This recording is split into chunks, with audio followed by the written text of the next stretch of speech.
So I think we're at an interesting point, and I don't know if most people know and understand this side, but we've had months and months and months to prepare for the group stage. Mm-hmm. We knew we were playing against Wales, we knew we were playing against England, we knew we were playing against Iran, Mm-hmm. right? So preparation is just totally different for the group stage. Right. You've gone over every scenario. You've cut every single clip and footage possible of how to exploit them, how to transition on them, how to execute set pieces. So now there's a new task at hand because you don't prepare for your round of 16 because you unfortunately don't know who's going to be there. So it presents a different challenge. Let's hope they have a day off. They deserve a day off. I think a lot of them are beat up from the group stage and they need to like regroup and collect and for sure. take a second away from the game because it's very difficult mentally, emotionally, and physically to be in this tournament. Mm-hmm. So now we play the Netherlands, right? So do we know what we're going to do moving into this? I think we have scouts. Clearly, they have an arm. Team. They have a team of people scouting every single game. So now they have to bring all those scouts in, pick apart what the game plan is, but they have 4 days. They don't have 4 months. They have 4 days. Different. It's just different. The preparation is different. And the day before a game is just like a top up, right? We're just getting touches. It's probably a 45-minute to an hour session. They don't want injuries. They don't want to make people tired. So we've got virtually 3 days, 3 to 4 meetings to pick apart the Netherlands. It presents a different challenge that most people don't realize because you haven't had months to execute the understanding of how this team plays, who their key players are, how they move, and how they function throughout. Like this is all new. So what does this mean? What does this present us? Is it a good thing? Is it a bad thing? I don't know what you think about it. For me personally, 2 things. One, like you said before, we have to go into this game ready to just think about us. How are we going to break them down? What are we going to do? What are our strengths going to be? What are our roles and responsibilities in this game? What are we going to bring? Like, focus on us. How are we going to execute our plan? What is our plan? Mm-hmm. What is our structure going to be? What's our personnel going to look like? What's the formation, right? I think that's the first and foremost. So like we talked about, let's just focus on us and how we can make sure that every individual player is going to be their best, and then the team. Secondly, like we do in every World Cup or in every big tournament, players around the world. You've played with them, you play against them week in and week out, whether they're in your league or not. You've heard of them, you watch them on TV, you know their tendencies. So I think we have to go out there and understand that we've seen these players before. It's nothing new. We play in the same leagues. We're probably their teammates. And, we share the same game. And so I feel that our men's team already knows what to expect. They don't have to watch video all the time. Yes, does that help? Great. But they know these players individually, and then they've watched them throughout the tournament. Yeah.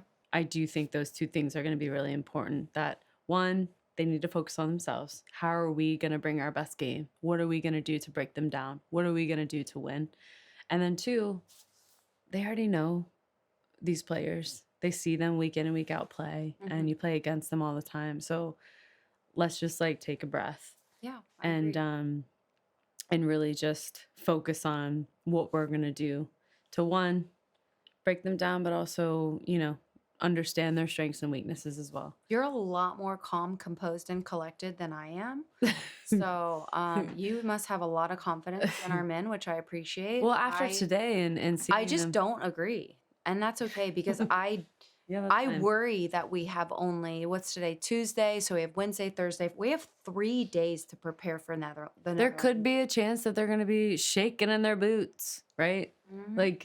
But I see that they want this so bad and they want to compete and they want to throw their body on the line, whether that's blocking a shot, saving a ball off like the 6-yard line, or putting the ball in the back of the net like Pulisic today, and getting injured from that, but making sure it counted.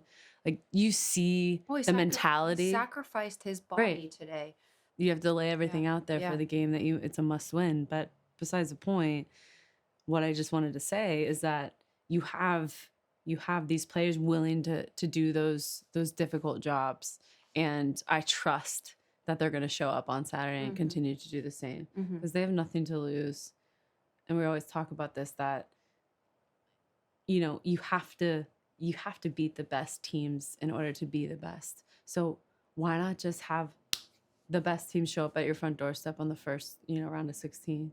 I agree. Let's get after it. Like, we have to beat anyone. We have to beat everyone and anyone anyway. So let's just what's the point in waiting? And I feel confident that we're up to the challenge. I agree. I After agree so tonight. much. So what do you think? So clearly we've both been in this position now, coming off of 3 group games. Now we move into a round of 16. So the pressure shifts. You're guaranteed 3 games. Right. That's it. Once you move past that in this round of 16, it's a different beast because nothing's guaranteed, right? So you lose, you go home. What do you think, now that we've spoke about the bubble, we've spoke about the expectation, we're very impressed by our men. Right. They've got 3 days to go back into the bubble, to recollect themselves, to debrief. What do you think they're doing? What do you think the men are doing?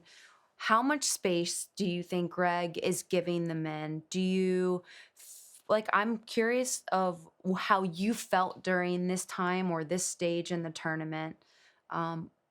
What are we doing what are we doing? What are the men doing at this From our point? experience being in a World Cup, you have your time tonight with the family. You can celebrate, you can enjoy, you can laugh, you can have dinner, you can have a drink. Maybe not a drink, but Well, maybe not in Qatar. yeah.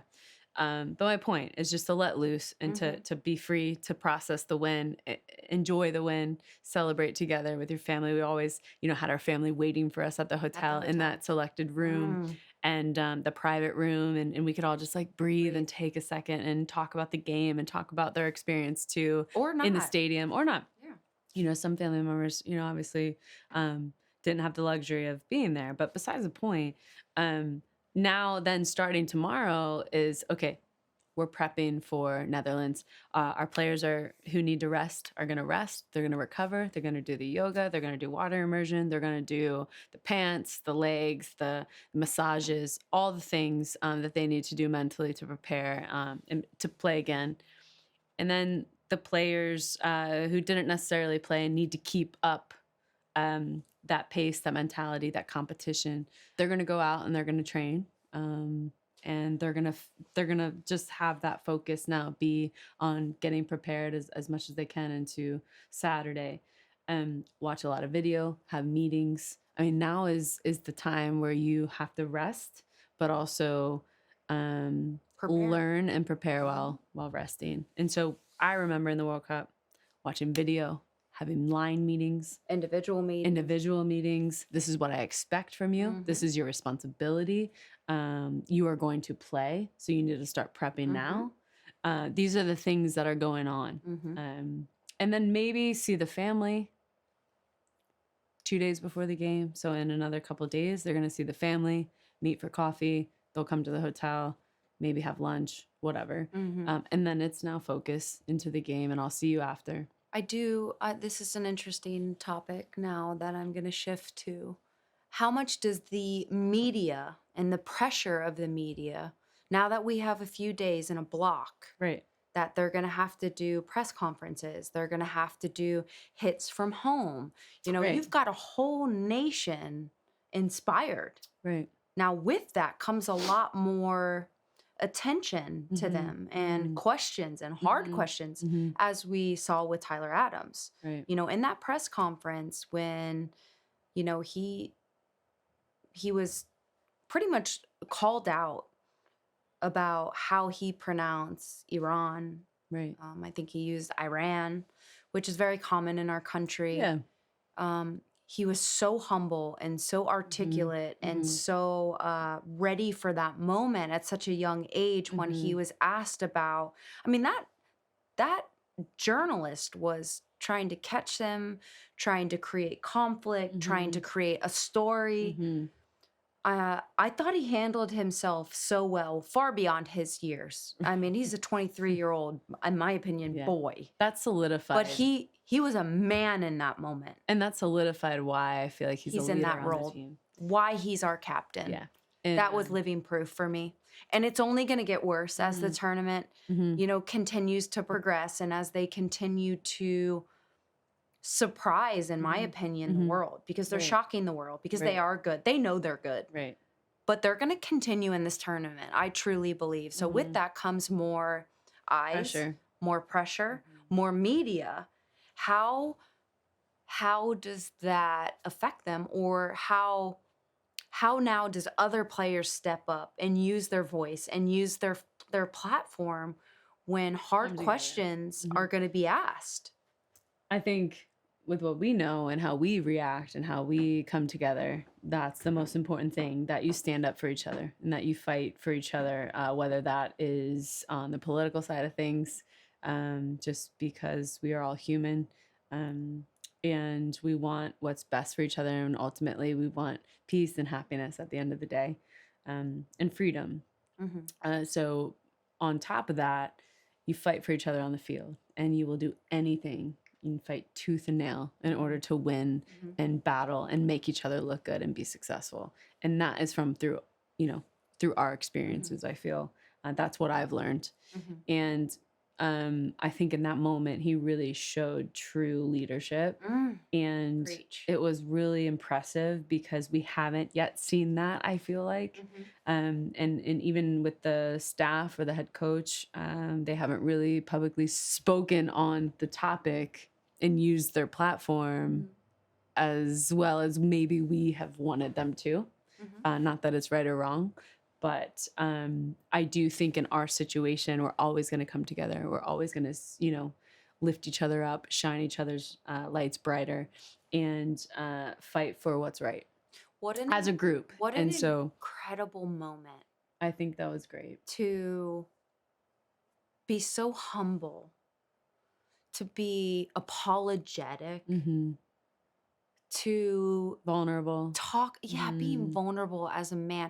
He could have so easily just been like, are you fucking actually questioning me about the state of my country when you're prosecuting and you're sentencing women to death for protesting the right just to be free? How dare you speak on my country about how I navigate being Black in the U.S.? How I adore him, man. Yeah, I know. I want to just go buy his jersey tonight. I know we missed out on the I'm so fucking proud. We missed out on the Cyber Monday deal, but I'm going to try to see if it's extended specifically at US Soccer. US Soccer. I'm waiting for my jersey. We're waiting for our jersey. Okay. No, I didn't mean to cut you off. What I'll say to this. So you've got two different sides of the conversation. As a big fan of Hazard, and you too, I was so a huge fan for so long. Rooted in Chelsea fucking. No, I still need to unfollow him. That reminds me, I need to unfollow him. For him to come out and say to the German team publicly.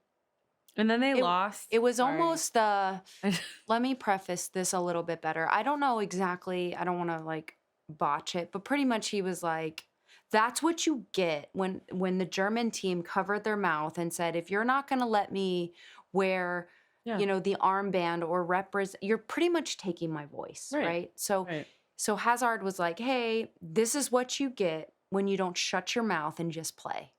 And I can't. No. And then he basically said, that's the reason why they lost. If that's the reason why you think that they lost, you are out of your mind, bro. That you're missing the mark. You're missing the whole point. You have such a big platform and you can inspire and impact in a positive way other people's lives, and you chose to say that instead. when you're not even playing every game and every minute. I was Bro, really come on. disappointed.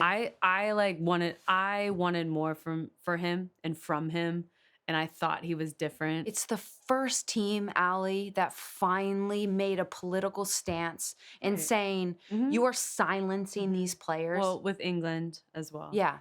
You are literally taking our voices and are taking our freedom to express and our freedom of speech to say all are welcome here.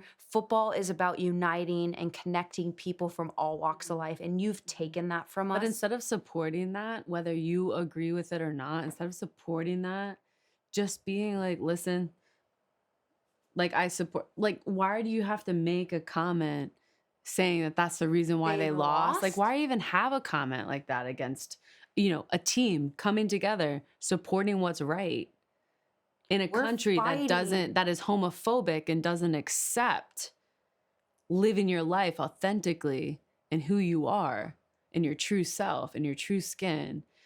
And that is, to me, like, you don't think you have such a big impact. Like, you just want to play football and that's it? Like, I'm really disappointed. It really irked me. Why show up and put on your jersey and wear it with pride? And like, who are you actually representing? You're only representing yourself, to me, in that way. Because people in your country are all really different. They all come from different walks of life. And you are just basically saying that doesn't matter, that their people and your countrymen don't even matter in that moment. And I think that, and then you go off in the next day and you lose to Morocco 2-0. Yeah. So what is it? So either you stand up for what's right and you can lose on the right side of things, and you can lose. Honorably. And you also don't say anything and you can also lose. So what is it? Yeah. And you're not changing anything. You're not moving the needle forward. You're not progressing the world in terms, like, literally, Allie, the world shuts down for this moment. I've said this time and time again, and I get so fired up about it. When you open your mouth, you tell the world who you are. So you better say the right thing. That's disappointing. No, I couldn't believe it because he's actually one of my favorite. Well, he was now. I need to go and follow him. Remember we talked about. He was one of my favorite players. And in Chelsea, I was like, I adore you. You're so good. And also, like, just representing your country and at the club level. And I just was so attracted to the style of football that he played and just who he was. He lost me. Yeah. After that comment, I said, absolutely not. Not with the platform he has and the weight he has on everything he says or pushes out. Yeah, but you're not even performing right now. How can you, like, actually come out and say something like that when you yourself aren't really performing? But this is why in the men's game culturally, they don't want to speak about topics like this. It's the same as, like, when you think about the NBA, they used to say, shut up and dribble. Like, I feel like Hazard just pretty much equated that to football. Like, just shut up and play. And it's really disappointing to me. He really missed the mark. Because and I do think moving forward after this but after this question with Tyler Adams, they need to expect these are coming. They need to be prepared.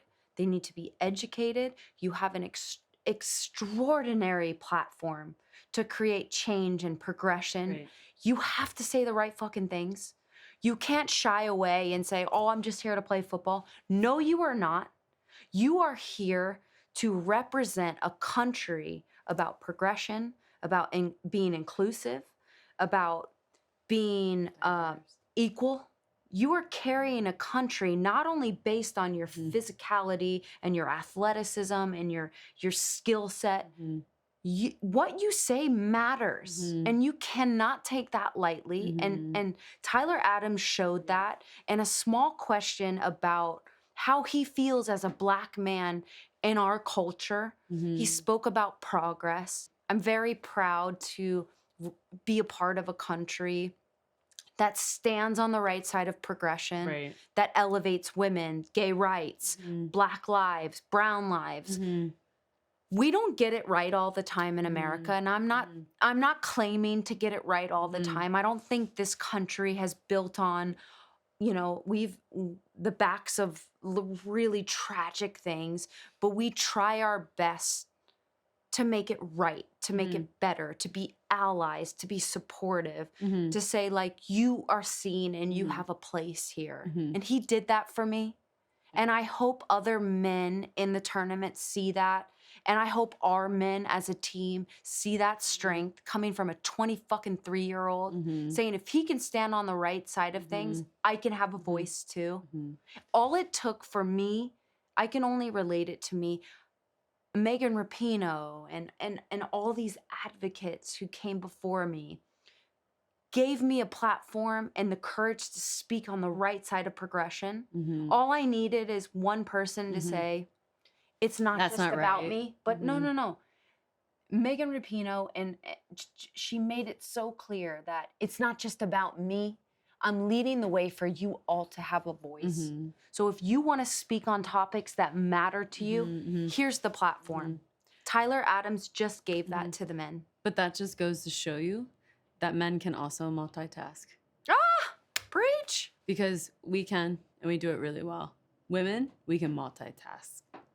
Activists, mothers, Yeah, but listen, players. like a pro, we can multitask. So in the middle of a tournament on the world's biggest stage, can you also speak up for issues that you believe in and that you want to fight for as a group? Yeah, you can also do that and win and tie and get through to the round of 16. So what's the excuse? You have to keep fighting for both, whether you feel like you need to focus on football or not, and then the task at hand. But you can multitask, and men can do it. They really can. They can do it too. And so whether you believe that maybe they just need to focus on football or not, and you're Eden Hazard, and you think that you should just be there to focus on football, that's actually the absolute wrong idea. What a waste of a platform, in my opinion. And you can do both. You have the chance to create impactful change in a moment where everyone's listening and everyone's watching. Why waste it? Why waste it? So the next few days clearly will be about football. Yeah. But it clearly will be, it's always been about being on the right side of progression. It's always been about supporting racial justice, equality, gay rights. Because football is the one fucking sport that unites us all. So we have no choice but to use our platform for good. We have no choice. I don't even have to say anything, but I don't have any more. Wait, can you pour me more wine? That's all I want to say. Let's see if I have a drip. All right, I'll drink all that. Well, cheers to that. myself. So, well, I couldn't get a word in, so there we go. cheers. Cheers to our guys. Cheers to Very proud moment for us. to the men, to the staff, to U.S. Soccer. Like, we're really doing it. I'm really proud of them. And this is just the beginning. Let's fucking go. Bye.